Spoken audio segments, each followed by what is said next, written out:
Why is he able to outdo everyone else? The first element that comes to mind is, what's his reasoning? What's his why? What's his purpose? When you look at elite performer, what are standout factors to you about what these athletes are doing that makes their psychology so strong and allows them to be able to display themselves as confident, or to actually be able to implement that confidence on the racetrack, just time and time again, beat world-class opposition? What stands out to me with someone like you just mentioned is that his world looks a particular way to him. Like if we look at the overarching theme, it's like the Play-Doh of our experience, thought. There's several people lining up at the starting line just like him. Yet he's got the physical element, but sometimes we hear 80% psychology, 20% is mechanics. And we look at, well, why is he able to outdo everyone else? Because the first element that comes to mind is, what's his reasoning? What's his why? Like, what's his purpose? Like, you'll hear in the business context, your why should make you cry.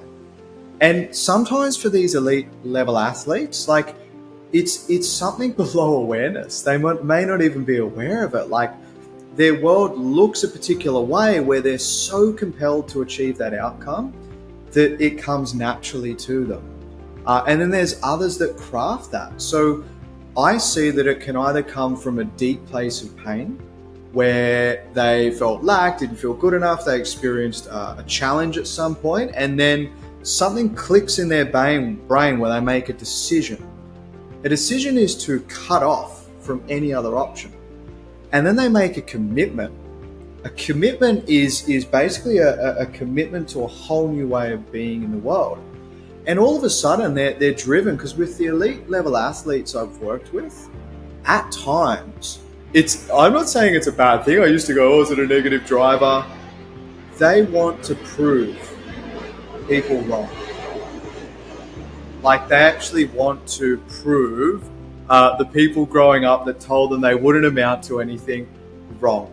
So the driver can be deep, like a deep pain that they want to change in the world, or it's an immense sense of pleasure, which I've seen in other athletes where they're like, I really want to make my children proud.